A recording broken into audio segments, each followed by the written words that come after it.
Tonight on Unplugged, where we cut through the noise, no scripts, no filters, just the truth. What an exciting episode of Unplugged. I'm like jumping through my skin here. Brett over here, wait, right? I'm off my rocker. Right, Gary? Am I a little like excited today? The way out the wall. Oh my God, I can't. Are ready, folks? Let me get into my monologue. Our guest tonight is John Kiraku, former CIA officer, intelligence analyst, covert counterintelligence officer. He is infamously, however respectfully, but infamously known for breaking the silence on waterboarding and what was otherwise known as enhanced interrogation techniques, which we all do know now was torture, which we all know provided zero and good actionable intelligence. John has lived a tough life with decisions that have marked and changed his life. And on Cinotti's show, folks, you know we pull back that curtain, we call a spade, and we're going to tell you who John really is without the spin. Let's get through it. He's lived through many things, and we're going to get him on in a second. He exposed something just was so despicable that our country would be engaged in. And he'll get into it a little bit more, but you all know who he is. He's got several books out. He's everywhere online. I respect that because I know the heavy weight of what silence can be. And John and I will talk about that because we know each other and we're going to have a nice combo. I suffer in silence. He suffer in silence. In a world where truth isn't convenient, it's dangerous. Truth is dangerous. And tonight, we're going to talk about the danger. Let's bring in John. Welcome, John, to Unplugged. Thanks, Eric. Good to be with you. Thanks for having me. John, it is absolute pleasure. Let's just chat for a second. How is life for you right now? You know, things have finally turned around. It took the better part of a decade and a half, but so I got things to look up for. Yeah, you know, it's kind of a cliche that things really do get better, but they actually do get better. So you got to just stick with it. Keep your nose down and work as hard as you can. Good things come. The silence is tough. You know what I mean? Because you have to be beat up publicly and you can't actually say the truth. Yeah, and in that period where you need support the most, that's when people are the most likely to abandon you. You really get to see who your friends are, who your real friends are.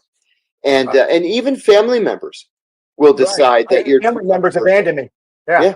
Yeah, I did too. You know, John, we're going to start off on one little note. I'm not going to name a country or an AOR.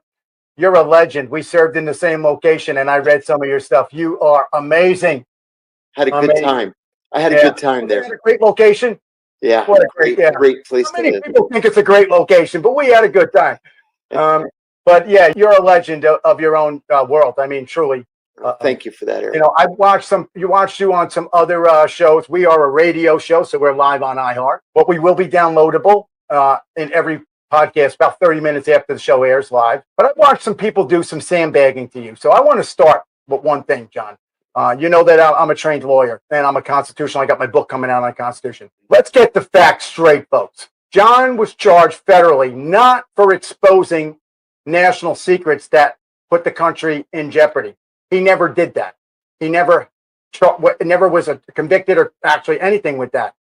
He was charged with a very weird, it's like that UCMJ, the Uniform Code of Military Justice catch-all, right? Basically for identifying an undercover intelligence officer's name, which you accidentally said. And I know we don't want to say it, but tell me how that worked out for you. Because I want people to know that you were not a traitor to your nation.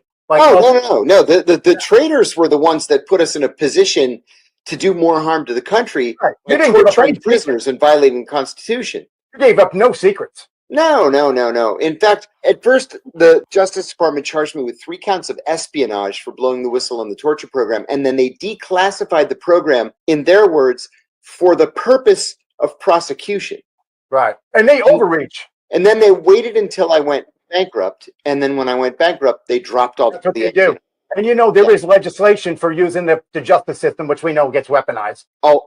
Selective prosecution, right? There's supposed to be statutes for that. Then they selectively prosecuted you because we could name, and we're not going to, several people that did far worse. Oh, listen, I'll name several people who good naming them on my show. Do it. Who exposed the names? Wait a minute.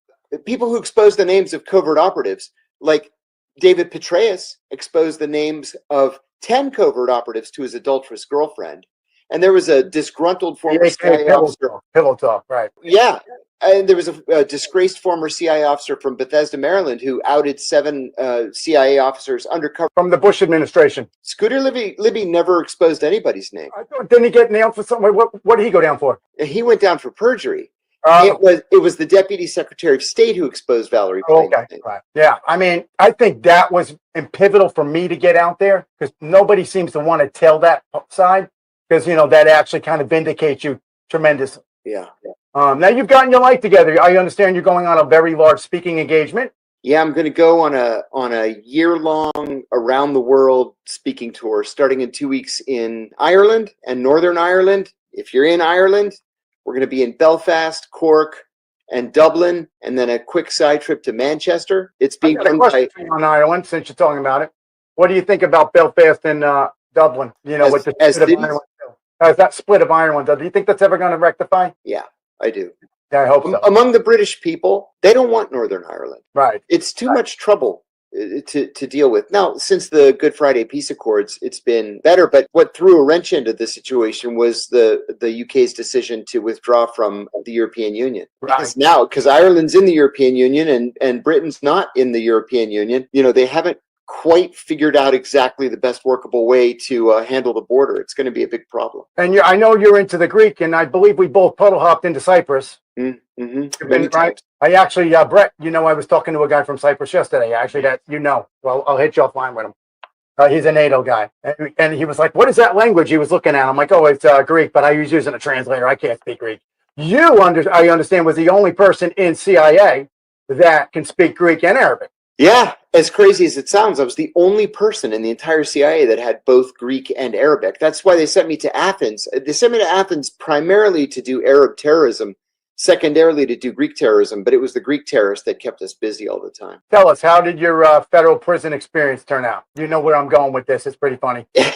We incarcerate far, far too many. I wrote an article about that. Yeah, it's terrible. You know the statistics then. We have 5% of the world's population. Yeah, the worst in the world. Yeah, absolutely. We have 5% of the world's population. We have 25% of the world's prison population. And Congress creates 50 new crimes, 50 new felonies every single year. That's something that was legal a year ago that is a felony today. And it's just over the top. Yeah. So I wouldn't wish it on anybody, but I had as easy a time as a person could have. Tell us how it worked out for you when you got there. I got adopted by the Italians when I arrived. And really, Italians named Gambino and Lucchesi and Bonanno and Conte. Conte. Yeah. And so they took good care of me. You had good sausage, I understand. I gained 35 pounds in prison. So because of those guys. Good fella life. I know they brought you wine. You got the good life. Wine and pork loin and fresh vegetables and pasta. Yeah. Good. But they were trying to link you up with the Aryan Nation people. Yeah, the Aryans were the first ones to approach me. And I know that the Muslims also supported you. Yeah, it was less support than it was. Personally, I think they were afraid of you. No. My first day in prison, one of the Nation of Islam guys came up to me and very gingerly handed me a newspaper. It was the Call. It was the Nation of Islam newspaper, and he said that Reverend Farrakhan had said that I was a hero of the Muslim people and that I wouldn't have any problem with them. And so that was it. I never spoke to them again. So. Yeah. Right. So and they'll hurt you. So the Aryans were the ones that first approached me, and they demand paperwork when you first arrive. You have to show an official BOP form saying what your crime was. And mine was this obscure violation of no one ever heard of such a thing. Protection Act of 1981. And so because I wasn't gay, I wasn't a rat, and I wasn't a child molester, then I was okay with the Aryans. So how did the 5 families approach you? I lived across the hall from a captain in the Bonanno.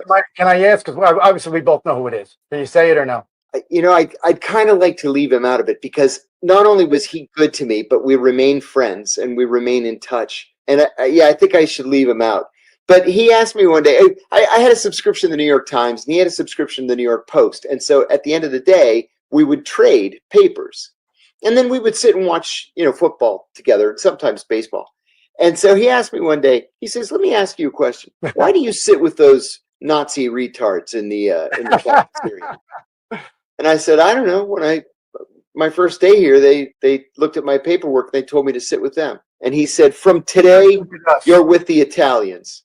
Well, you're Greek. You're close to the Romans. Yeah, very much so. And in all seriousness, you had a bodyguard service that walked everywhere you walked in the facility. It wasn't for me so much as it was for the actual boss of the Gambino Would family. it be the person that I sent you a picture of him and I? Oh no, it was somebody above him. Oh, the other guy. All right, yeah, I gotcha. He wasn't there when you were there? The picture I sent you. No, we just missed each other. Yeah, I thought so. And But you know what though, everybody knows where everybody else is. Like there was another guy, Anthony. You know a guy, right? They do. They all know a guy, and they all have these networks on the outside. And so 2 weeks in advance, we knew so and so was coming, or this other guy was coming, and he's a stand-up guy, or he's a rat, or whatever. And so you know how to treat people. He's a friend of ours.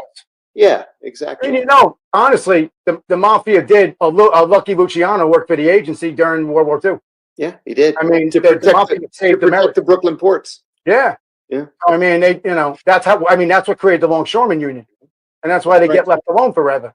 That's right. So tell me, what has been the most difficult thing that you've had to overcome because of all this nonsense? Knowing you're doing the right thing. Yeah, that's actually an easy question. Most people in prison think that when their sentence is up, they can just step back into their lives again. And you can't. You don't realize how depressed you are. You don't realize how much anxiety you have, and you certainly don't realize that you're suffering from PTSD. Yeah, and you get out, and you think for a long time, and you think you can just start right back up again, and you can't. That's right. Number one. Number two, many people also underestimate the impact that the whole experience had on their families. That's hard too. Right. Maybe the hardest though is you just will not be able to get a job. Period. Right. You and I were talking offline. I got rejected at every grocery store. I got rejected at Target and McDonald's, and I got rejected as a baggage handler at the airport. I couldn't buy a job. And so, I had a couple of little bones thrown my way. I got a job at a think tank in Washington. They wanted me to write about, prison reform issues, but they paid me minimum wage. And I'm a good writer. I've published, 8 books so far. I'm waiting for my autograph. I made the New York Times bestsellers list. I won one of the country's 4 biggest literary awards. So I'm a good writer, but I was making $24,000. I think The Reluctant Spy was your best one. Thank you. That's the one. That and Doing Time Like a Spy are the two that I'm most proud of. I like that too, but I didn't like the prison aspect because I just felt like it was tough. Yeah, exactly. And it's funny. That's the only one of my books that I've not reread. I believe it because you probably hurt during that one. Yeah, my heart starts to race. And the next question is going to make your heart race, but it's not a sandbag question. So exposing something as powerful as CIA's interrogations program isn't an easy decision. And I truly honor and respect the fact that you did that because you saved lives. Thank you. A lot of people did not want to be there for that. I appreciate it. I remember that. I know when that went down, they weren't sure where the stuff was coming from. And everybody got yanked into skiffs. For folks out there that don't know what a skiff is, would you like to tell them what a skiff is? Yeah, it's a secure communications center. It's like a vaulted area. It can be as small as a little conference room. It can be as big as the entire floor of a building. But it's got windows that can't be penetrated by laser beams. It's soundproofed. You can leave classified documents out in a skiff and not. When this came out, they didn't know where everything was coming from, John. So they were pulling everybody into skiffs, and they were making people sit there. And the forensics guys were going through computers like crazy. Well, I'll tell you what, that actually wasn't me. I blew the whistle all at once in a nationally televised interview on ABC News in December. Yeah, what's his name? Brian Ross. Yes. But there had been leaks starting in 2005. I was in that location in 2005, actually. That's why. Amnesty International came out with a report saying that CIA was torturing its prisoners. Human Rights Watch came out with a report in 06 saying CIA is torturing its prisoners. American and International Red Cross did a report in 07, CIA is torturing its prisoners. I confirmed it. I was not the originator of the It was information. already out there, so you didn't expose anything. And that's why the Bush administration didn't charge me with a crime. They said that the information Maybe because he knew what he was doing, they shouldn't be doing either. Yeah, it's a crime to classify a crime. I mean, that's an international war crime. So when you made that call to speak out, did you feel like the system that you served for so long, and let's get real, you started off in a desk job, and you were pre 9/11, myself 9/11 too. That's what got me into the game. And you went operational as myself. Well, I went operational in '97. So I had a couple of operational tours, all in counterterrorism operations before that, and then I had also finished the advanced counterterrorism operations course. So I was ready to go. Yes, but you took that one, or you're not allowed to say? I can't say. Yeah, they split it up to different facilities. It was all domestic though. Out west, right, with the driving and stuff. Yeah. The driving one was out west. You drove the big Ranger trucks and the expeditions, right? Exactly. Good times, right?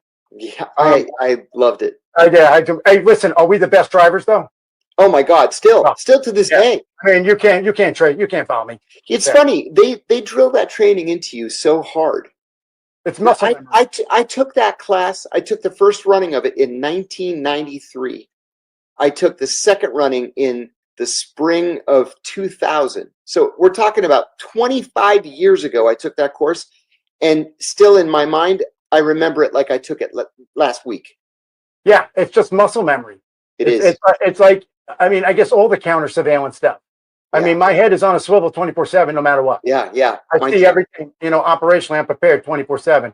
So I wanted to ask, so did you feel like, I mean, obviously I know how you felt, but did you think that they were going to not fully turn against you the way they did? Because so many people do applaud you, but they were afraid to speak out. And that's the reason why I waited. For clearances, if anybody said anything, God forbid. Yeah. I waited for 4 years before I said it. I said something. 4.5 years. Because I kept waiting for somebody else to come out and do it. There were so many people reporting back from the secret site that they were objecting, like vehemently objecting to this torture program. Can I say the location of the specific site? You can. I can't. All right, I won't then, because I was right close to there. So it's never been declassified, so I just call it the secret site. Okay, good. Thank you. So I just expected somebody to come forward and do something about it, and nobody did. And then they were never going to charge you. Honestly, it dragged on forever. Yeah, it dragged on forever. I mean, the Bush administration elected to not charge me. They sent my attorney a declination letter saying that they had concluded that I hadn't broken the law. And then I know Obama was talking about pardoning you. No, he wasn't. There was conversation about people. That was scuttlebutt on that. No, I know you're a fan of his book. You read it or something. I hated his book. No, but you had it on the interview with that. Oh yeah. It was so self-serving. Was that an FU? Is that what I get it now?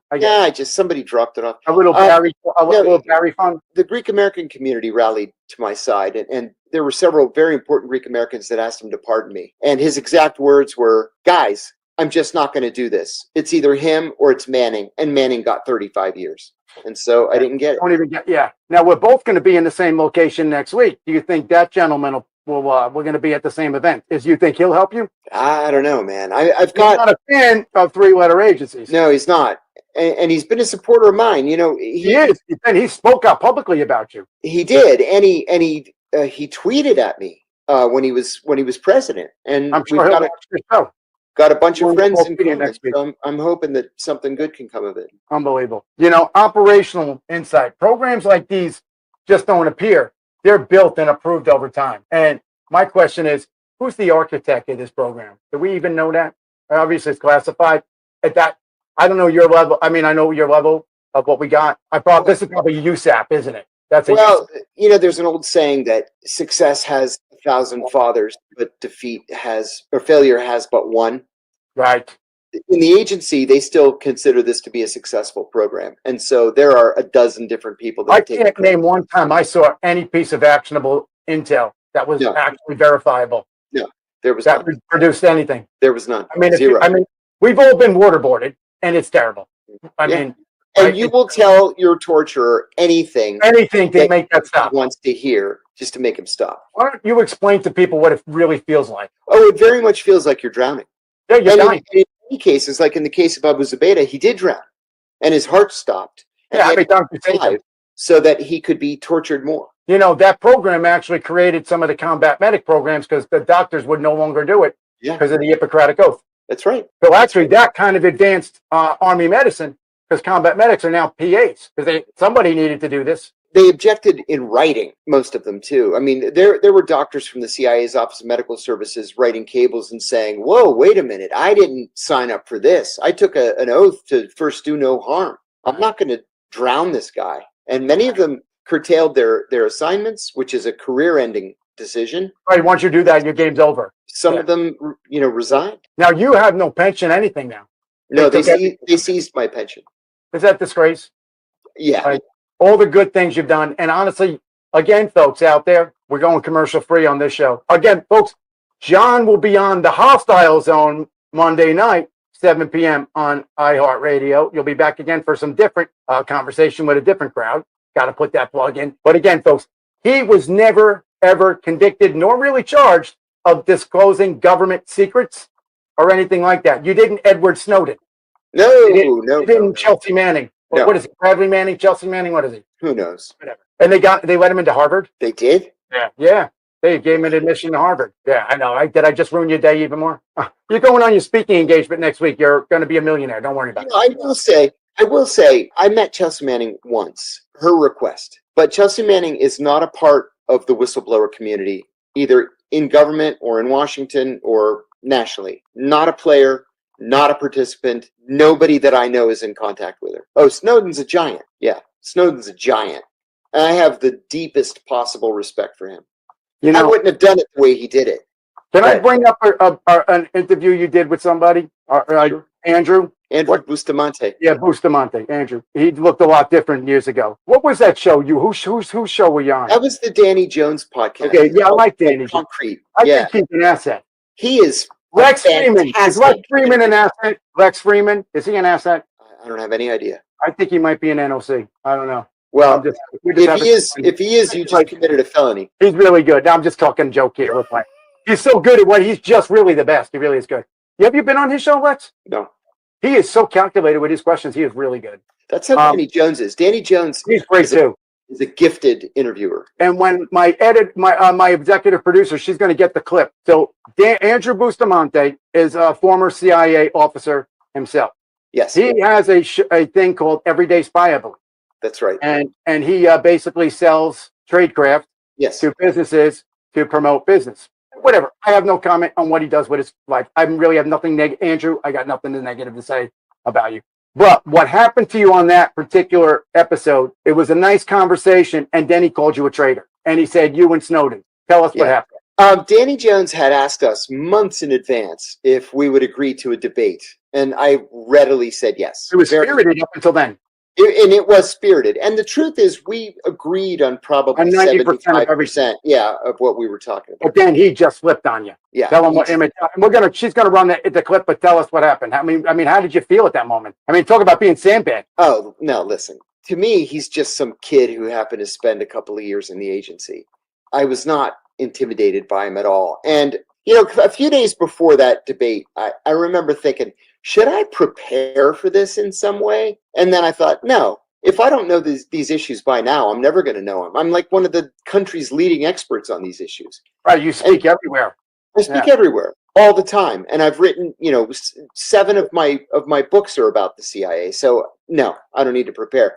And my attorney later texted me. He's not just a constitutional lawyer, Harvard and Harvard Law. He was also the Deputy Attorney General of the United States. And he texted me and he said, you gave that kid a master class in the Constitution.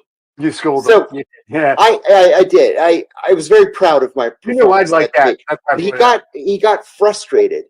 And so he called me a traitor because I had a show on a Russian radio network. But it was sanctioned here in the United States. Yeah, it was terrestrial radio here in the United States. Correct? Sputnik. Yeah, Sputnik was in Washington, D.C. and was sanctioned on the airways here in America. Yeah. It's like BBC. What do you call you a traitor if you're on BBC? Exactly. There we go, folks. There it is. So, John, let's get to something better. I just wanted to set the record straight for you on that. Thank you. So, your experience came from much of real-world operation versus political pressure from the people who have been in the field.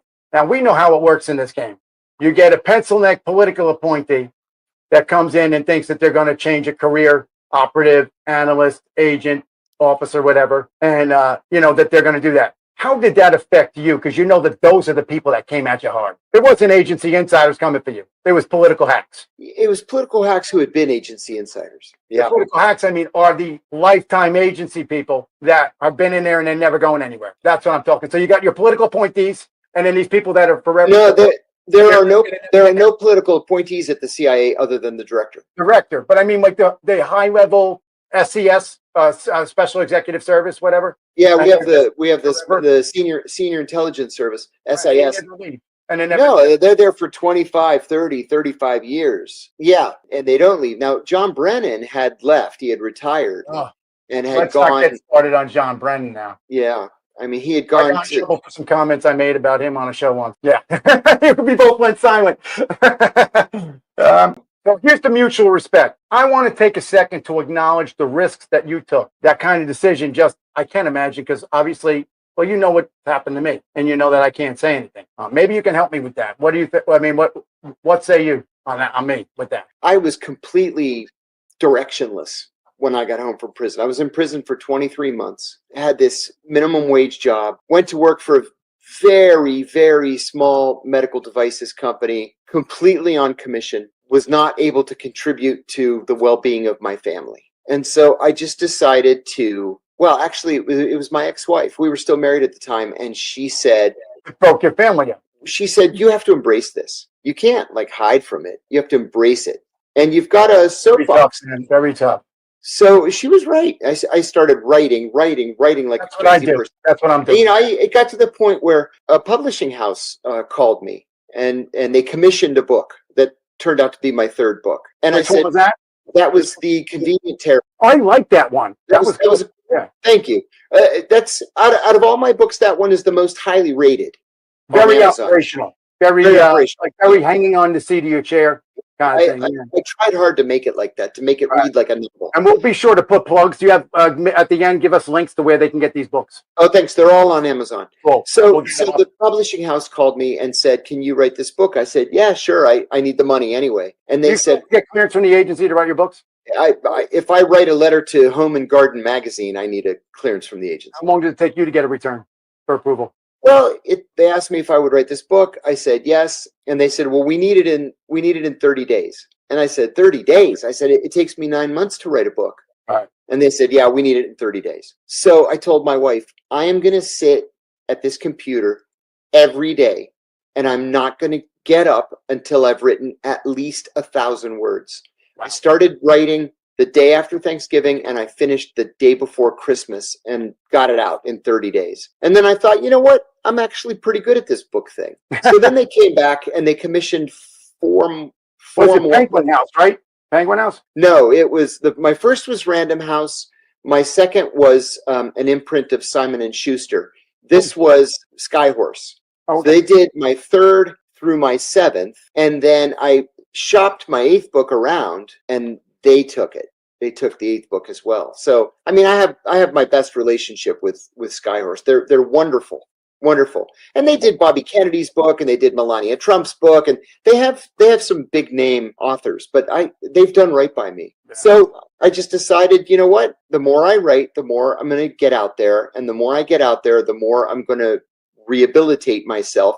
And it culminated the week before COVID started. I got a call from the commandant of West Point inviting me to speak the first year class on ethics in intelligence operations. Right. You're now a champion in the game. Yeah, it worked out. And then that led to countless podcasts, and the podcast suffering in silence. That's what I'm asking. Like when you're like, you know what's going on with me. Yeah. So what I've experienced, it's tough. You can't say anything, and you got to sit there and you got to be the dirtbag that people want to say. You know, it's not true. That's where you're wrong. That's where you're wrong. You can say something. You can say the government's full of shit. The cops are full of shit. I didn't do what they're accusing me of doing. And if they want to have this argument, let's have it in public. Oh, you saw it. Do you think any of that was real with me? Come on, no, of course not. Thank you. Heard it right from a real professional here. There you go. I mean, it's terrible. They did it, and you see who wrote some of that stuff, and you see Yeah. their narrative of who they are. Well, there was a hatchet job by NPR, and NPR tried a hatchet job on me too. And it's funny. So They did asked you me. the same as they did me. So Well, they tried. They tried, and I wouldn't stand for it. So they called me and they said, "Hey, we'd like to have you on whatever that show is on Saturday mornings. I forget whatever it is."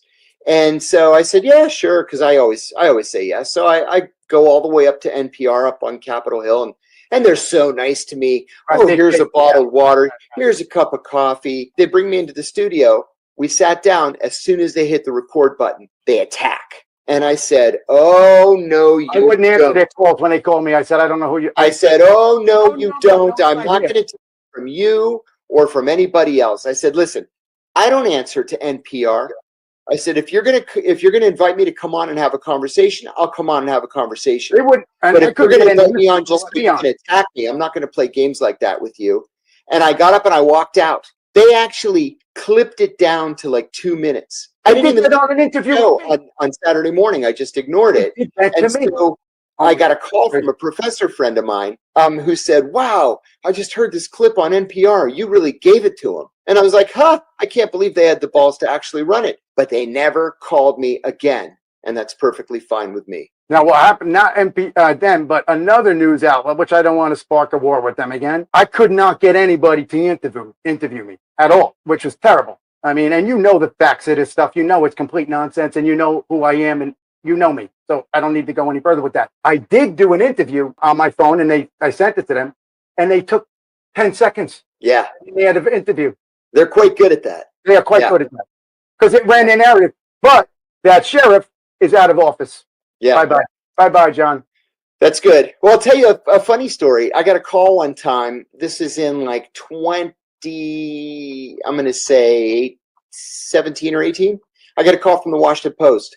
And I've written for the Post a couple of times. It's not unusual for them to call me. But the guy calls, the reporter, and he said, "Hey, I was wondering if I could get a quote from you on Peter Strzok." You remember Peter Strzok was the FBI agent who had texted his adulterous girlfriend about Trump. Yeah, the craziness. It never happened, but it was right there. Right. So I said, "Well, I'm happy to talk to you guys, but I don't know any more about Peter Strzok than what I've read in the Washington Post." And he says, "No, Peter Strzok is the FBI agent who arrested you." And I said, "That was Peter Strzok?" He was new. He said, "Yeah, I went through the paperwork, and it was Peter Strzok who put the cuffs on you." I said, "Oh yeah, I'll give you a comment." I'll give you a comment now. And I said, "In Washington, people have long memories, and karma's a bitch." Thank you. And that's what they printed. And you know what? And the downfall lies. It happens. And they escorted him out of FBI headquarters. They took his gun and his badge and took him by the arms and escorted him out of FBI headquarters, just as he deserved. Absolutely. But did he get charged, really? No. And you know what? The son of a gun raised over $120,000 on GoFundMe to pay his legal bills too, which really made me mad. And he donated to the Biden administration too, I thought. I think he probably did, because he never ended up going to trial. He was looking for a pardon, yeah. So did you watch any of the hearings on the Hill? Yeah. Did you see Pete handled himself well? He did. Out of all the we're talking about Pete, he's the incoming Secretary of Defense. Pete Seth, formerly of Fox News. Listen, for me personally, I think he's a terrible choice because he's not qualified. I think that's what Trump wants, though. He wants a man of the soul. You don't put somebody with no qualifications in charge of a $1 trillion company with 3 million employees. Like, what are you thinking? He handled himself like a pro today, though. Yeah, but the questions were, when did you stop beating your wife? Well, when you fathered that child. You think that was really appropriate, though? Yeah. Does that have anything to do with this position? But it has to do with character. Okay, I get you. I guess clearance purposes, right? But hey, Barack Obama didn't qualify for security clearance. Sure he did. Really? It was reported there were some issues. No, he was a member of the Intelligence Committee. I don't know. I'm just telling you reports that came across, and I'm not taking anything classified here. I just read. Again, I wasn't involved with that point. He was not a Muslim. He was not a communist. I don't want him coming after me. But strike that. What do you think of Tulsi Gabbard? Like her a lot. You think she's going to make institutional change in the IC? No, and I'll tell you why. Tell me why. There are 18 intelligence agencies that make up the American. Did you watch my episode on that? No. I did a whole episode identifying each one. Well, there are only two members of the intelligence community that do not fall under the jurisdiction of the Secretary of Defense: CIA and the State Department's Bureau of Intelligence and Research. Right. And so the only thing that Tulsi Gabbard's going to be in charge of is the intelligence community budget, which is important, Right. but not important. And the DIA day-to-day had public. major influence on the DIA No, and the NRO. No? no. Those are both DOD agencies. So she Almost- is very connected with DOD. No. Right. We're going to have a secretary. Is she still in the Guard? Or is Yeah. that- She right. is. Is She's she going to have to resign from that now? No. Interesting. No. How that works. Right. Yeah, Lindsey Graham is still an Air Force member, the Judge Advocate General. I did not know that. Wow. I need to get him on the show. That'd be an interesting, interesting interview. So she has primacy over the intelligence community budget, and she also heads the PDB, the President's Daily Brief. That's Right, it. The Matrix. Right. It's John Ratcliffe that is going to be Right. powerhouse. Yeah, the main player. Right. What do you think of Mike Flynn? He needs a pardon. I personally would pardon Mike Flynn. I don't think Mike Flynn should have ever been charged with a crime. Yeah, he was another one set up. Yeah, I think he was set up. Now, I also think he should have been charged with not registering under FARA. He was Right. clearly Explain and that to the obviously Explain that to the an listeners agent in of. Ford. John, explain Farrah to the listeners. If you are taking money from a foreign government for the purpose of promoting the positions or policies of that government, you have to fill out a form called the Foreign Agents Registration Act form, FARA. It takes 10 minutes. You go to FARA.gov and you just fill it out. I mean, he That's wasn't it. doing anything illegal. He just needed to file it. He did not file it. Right. Yeah. He was representing the government. Another stupid little government thing. He was representing the government of Turkey Right. and never registered. And then there was famously reported in the Wall Street Journal about a week before Donald Trump became president. There was a meeting in a New York hotel where Flynn was meeting with members of the Turkish National Intelligence Organization, the TINIO, and former CIA director Jim Woolsey went to the meeting. Whatever happened to that guy? He was 5 minutes late, and when he walked in, Flynn was offering the Turks. He was offering to kidnap Fethullah Gulen, a Turkish oppositionist who lived outside of Pittsburgh, and turn him over to the Turks. And Woolsey said, "Oh my God, you're committing a felony." Is that the guy that has the perimeter around this property? Yeah, And and they so checked Woolsey it walked out of out, the meeting, and then immediately called the FBI. This is over that uprising that occurred in Turkey, where they Yeah. took the tanks and everything. I remember. Right. Yeah. Yeah, so Flynn should have been charged with that felony. He wasn't. He was charged for a felony that he actually didn't commit and got a pardon. He's a good guy, though, honestly. I think he's a religious nut, to tell you the truth. Yeah. Oh, we're going to agree to disagree. I like Mike. What's your take on Pompeo? Oh, Pompeo's a scumbag. I was waiting for it. You know, I have a friend who was one of Pompeo's bodyguards in the CIA's Office of Security, and we had lunch one day, and I said, "So how are things going over there?" And he said, "Let me tell you, the only person who is less popular than Mike Pompeo is Mrs. Mike Pompeo." That's a good He said- comment. He said, "All she does is snap her fingers and say, No, you she you runs walk the everything. dog. You Everything. go pick Yeah. up my dry cleaning. You shovel the snow." And they're like, She probably had a "We don't work for you. TSSCI. We're here to protect your husband." So I want you to tell a funny story, and Kerry's going to have to bleep it out because we're radio. Oh, that's There's right. a guy that made a comment to you about a genitalia. Tell that story. I love it. About genitalia. Remember, he said, "I have a bigger than you." Oh, that was when I got That's a great story. hired Classic. to the agency. No, it's okay for radio. Okay. I mean, Go for it, the truth of the story is okay for radio. I was in grad school at George Washington Tell University. them how that works, because people don't understand how NOC positions work. So I Oh want no, you- no, I was not a knock officer. No, I mean this guy was. No, he Professor. wasn't. Wasn't a professor saying I'm not really a professor. Yeah, he So wasn't. yeah, explain that too to the people. Where do you want me to start? Both stories. I'm trying to get it all in time frame. So I was in grad school at George Washington University. I was taking this class called The Psychology of Leadership. It was taught by Dr. Gerald Post, who was a psychiatrist, an eminent psychiatrist. He had a PhD in political science, a PhD in psychology, and an MD, all from Yale. And Skull and Bones guy. pardon me? Skull and Bones guy. Oh, I have no idea. I doubt it. He was Jewish. Not gonna happen. Okay. Yeah. So he assigned us this paper where we had to shadow our bosses for a week and then write a psychological evaluation of our bosses. And I was working for a union at the time, the United Food and Commercial Workers Union. And I was working for this guy who was a real tough guy, like old school union organizer. He had his back broken during a strike. Scabs beat him up and broke his back. Real tough guy. And I was a little bit afraid of him. So I'm shadowing him this one week, and we got into an argument, and I called him a racist. And he squared up and put his fists up in the air, and I put up my hands to protect myself. And I thought, oh no, I went too far this time. But instead of hitting me, Stay in the room for this. he says, "My penis is bigger than yours." And I said, "What?" And he said it again, "My penis is bigger than yours." And I said, "You know what? You're nuts." And I quit. And I walked out. I quit. So I went back to my apartment. I wrote this paper, and I wrote it very comprehensively and passed the paper in. A week later, I get the paper back, and I'd gotten an A. And Dr. Post wrote in the margin, "Please see me after class." So I went up to him after class and said, "Dr. Post, you wanted to see me?" And he said, "Yeah, close the door." So I closed the door, and he said, "Look, I'm not really a professor here. I'm undercover. I'm a CIA officer undercover as a professor here." Oh, were you saying that professors could possibly be actually working in the intelligence community and placed in as a professor? Until 1993, yes. Right. Yeah. Okay. Yeah, in 1993, I mean, before 1993, this is the way that people got recruited. Right.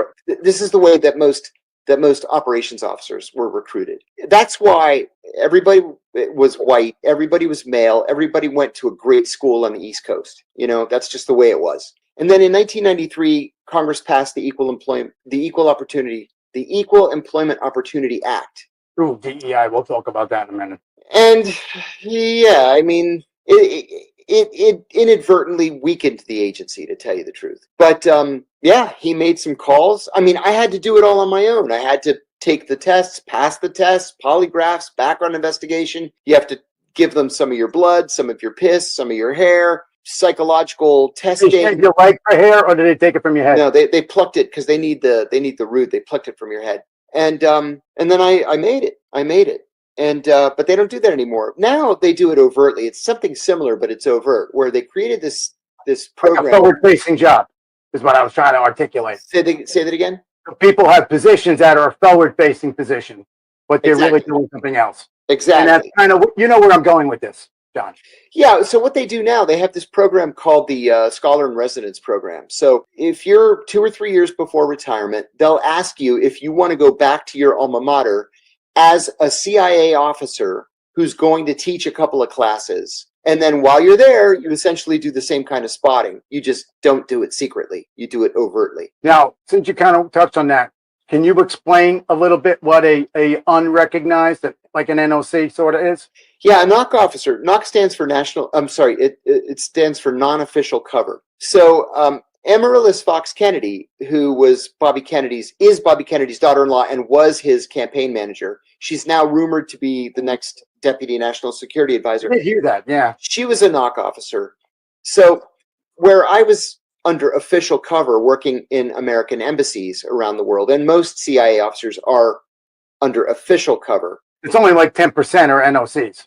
Yeah, less than that. It's more like 6. So she was an art dealer. That was her cover. Or, you know, maybe you can be a wildlife photographer or the head of a mutual. No, because you're not going to come into contact with people who have the information. If you were in like the New York area, post 9/11. Yeah, we wouldn't have a NOC officer domestically. In FDNY, yeah, right. Well, I mean, unless the firefighter's a Muslim and is going to go into a mosque. But otherwise, who gives a kid? Deep conversation there.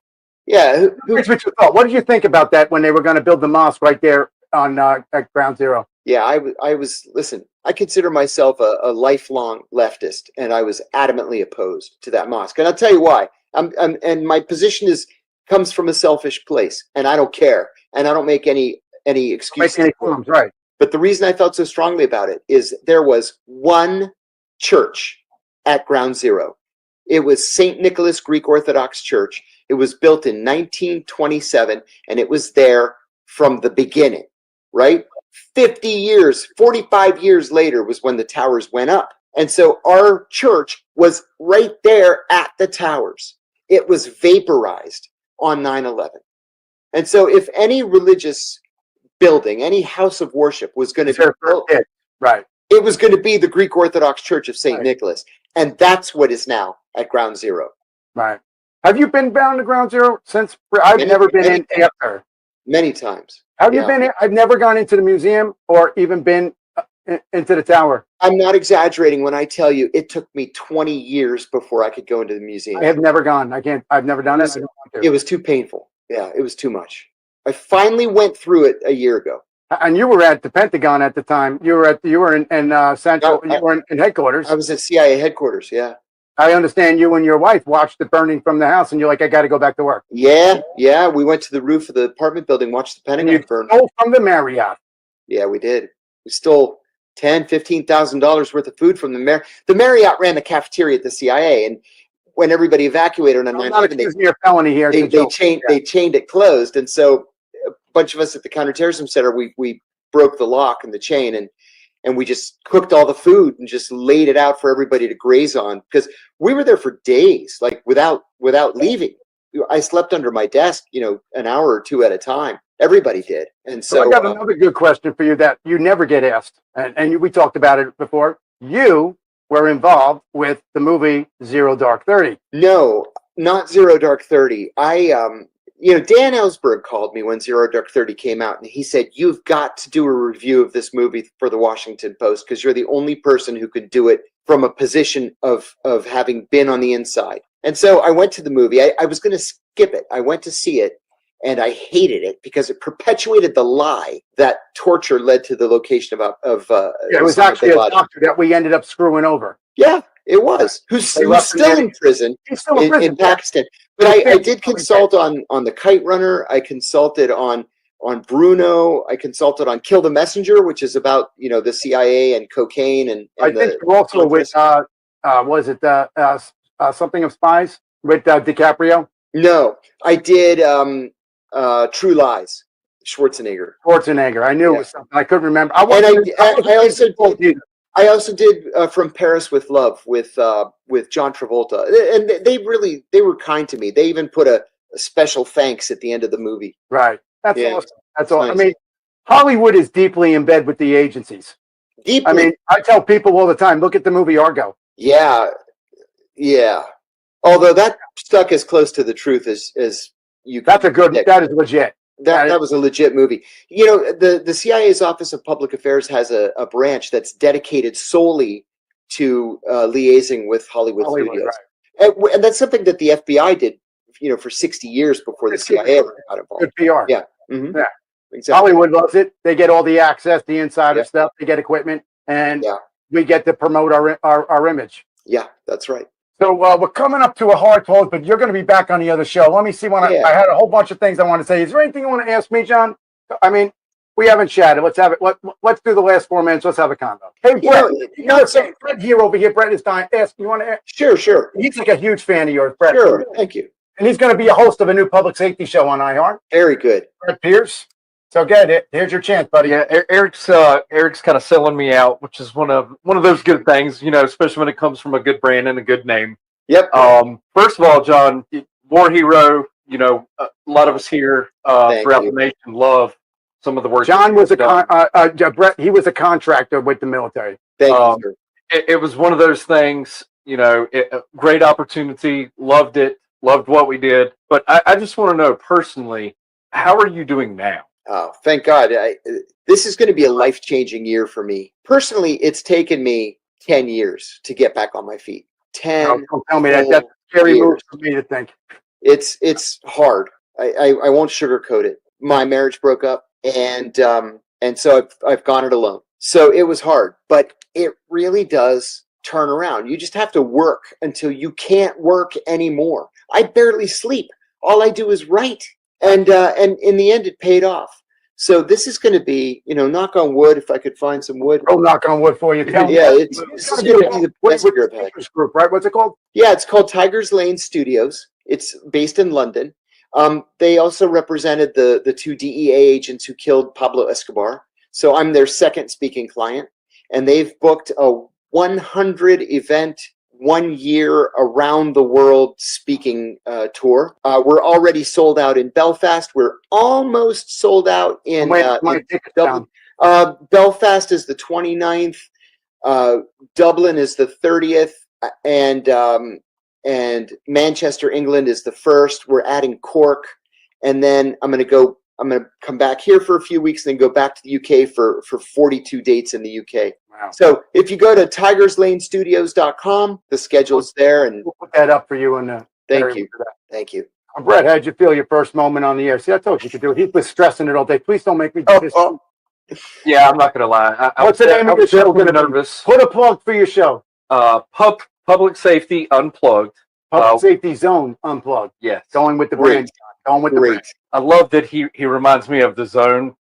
It's one of those things. Well, you are on my network. Yes, yes, yes. And we have some of your friends, John, coming on too. So we're going to be.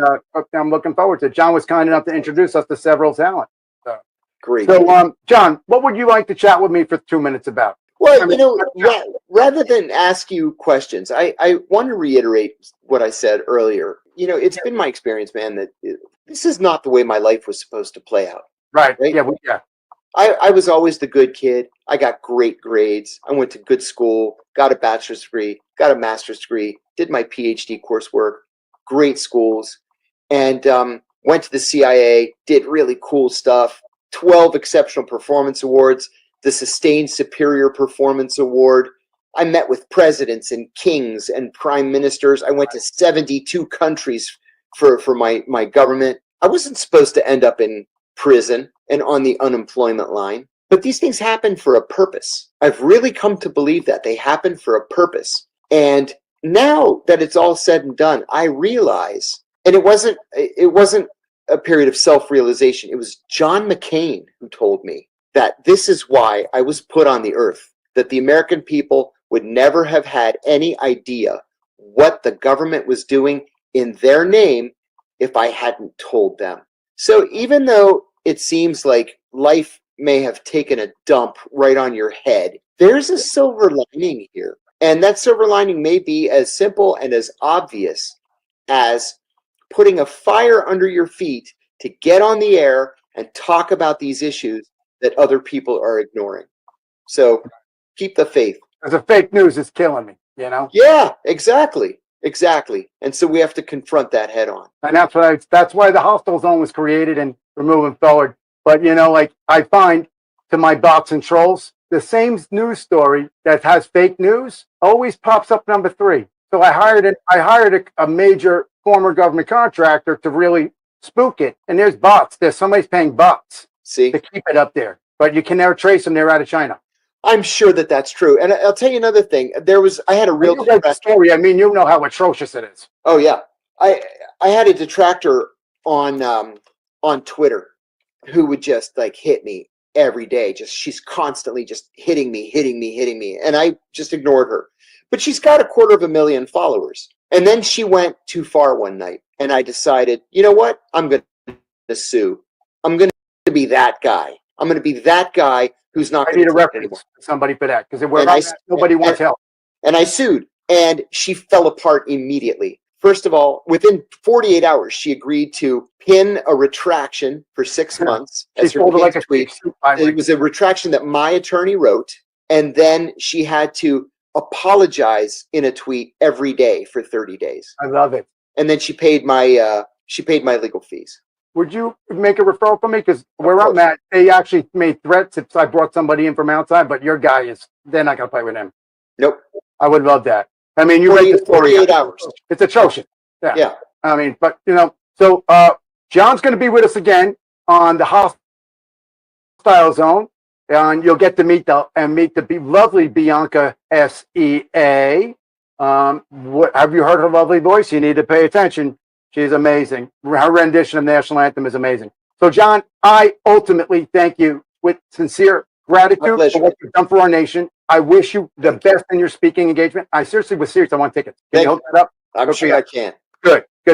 I'll be in the front row cheering you on, brother. Fantastic. And I will see you Monday night, John. You have any final saying word, 2-second words? Yeah, thanks for having me. Thanks for a good conversation. Great. This will be aired Thursday night, 7 p.m. Eastern. and it will be on all the stations, and it'll be in every podcast 30 minutes after it airs. We will talk to you off air. Stay on for a second. Oh, say, can you see by the dawn's early light what so proudly we hailed at the twilight's last gleaming, whose broad stripes and bright stars through the perilous fight o'er the ramparts we watched were so gallantly streaming, and the rocket's red glare, the bombs bursting in air, get through the night, that our flag was still there. And she's not going anywhere. Oh, say does that star-spangled banner